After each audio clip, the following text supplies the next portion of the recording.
This is Democracy Now! I'm Amy Goodman with Juan Gonzalez here in New York.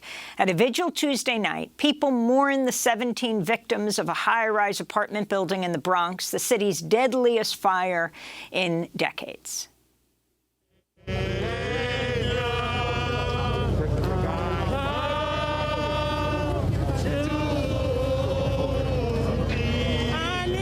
Officials have now released the names of the 17 people who died in Sunday's deadly fire in the 19-story apartment building in the Bronx.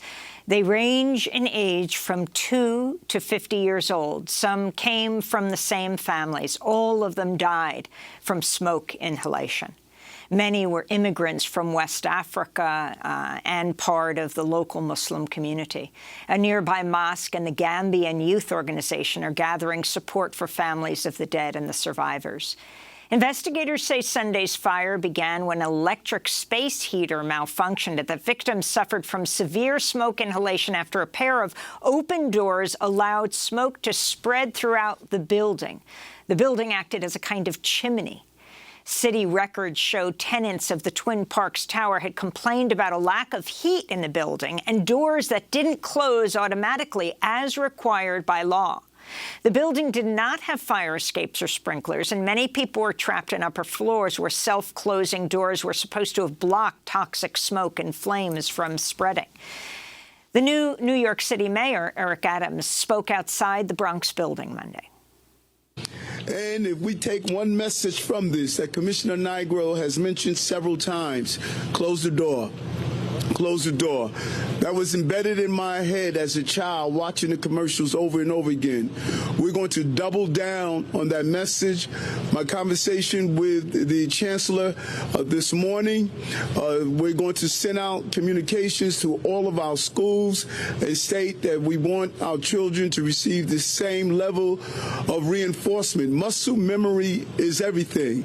And if we can drill that in, we can save lives by closing the doors, not only in this city, but across the entire globe. This painful moment can turn into a purposeful moment as we send the right message of something simple as closing the door.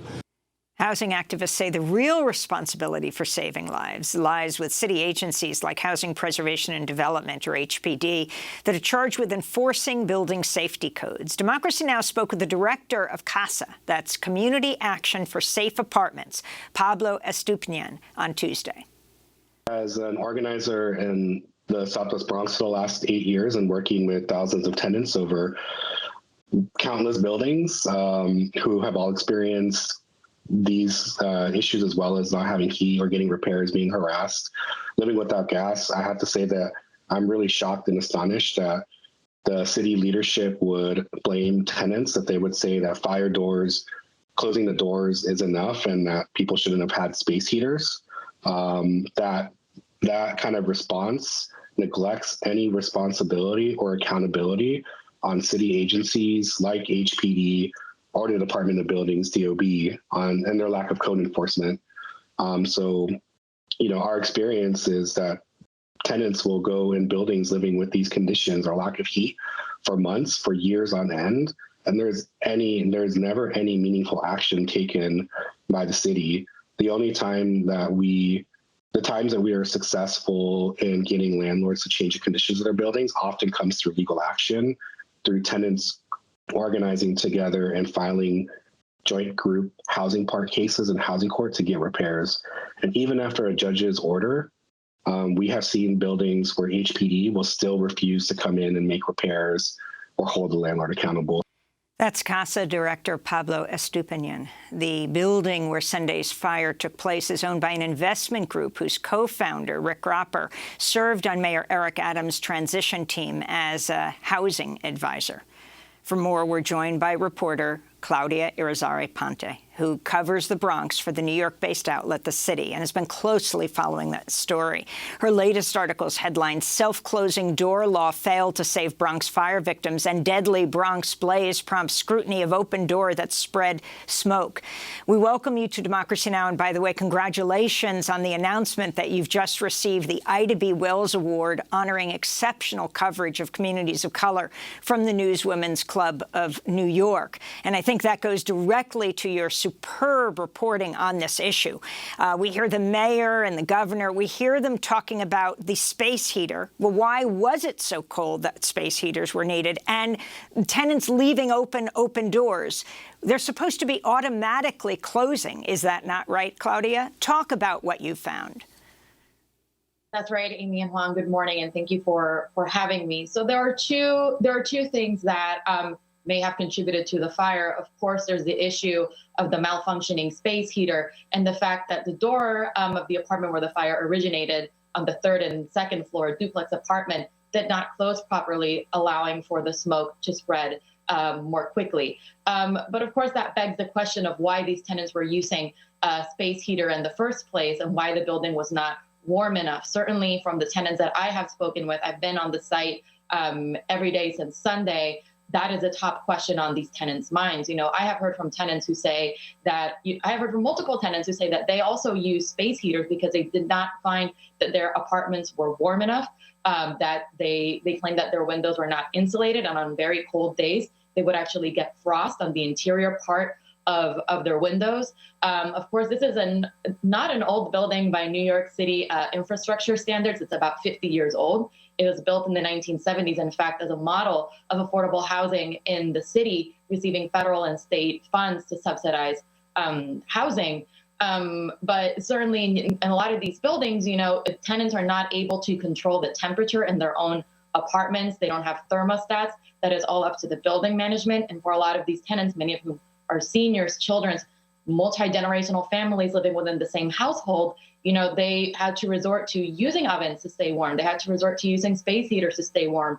And unfortunately, you know, when these tools malfunction, you get fires like the one we saw on Sunday. So a lot of the tenants that I have spoken to, in fact, all of them, you know, are really asking for accountability, not just from the state and city agencies, but first and foremost from their landlord and the building owners. And Claudia, this whole issue of obviously this building did not have fire escapes or sprinklers because supposedly these more modern, relatively, as you say, modern buildings are supposed to be to some extent fireproof and have at least double staircases for exiting in case fires occur. And what's your sense? Because most of the people died not of smoke inhalation. Could you talk about what caused the deaths? So Fire Commissioner Daniel Nigro said that, unfortunately, most of the victims did die from smoke inhalation. We don't know much detail about where exactly the victims were found. All we do know is that in terms of the people who are in fact still injured, and to use Commissioner Nigro's own words, fighting for their lives in city hospitals, did suffer injuries from smoke inhalation from the people who have died so far. Also, the majority of them from smoke inhalation were found in the apartment hallways and stairwells. One can imagine that it's because they were trying to escape, and unfortunately the smoke was too dense. I have heard that as well from tenants who managed to escape or were rescued by firefighters, that the smoke became too dense and they couldn't see. I spoke to an elderly man who actually passed out from smoke. Fortunately, he was okay when I spoke to him on Sunday at the gathering place for tenants. He tried to escape and it triggered an asthma attack. He passed out, but he was in good spirits and okay when I spoke to him on Sunday night.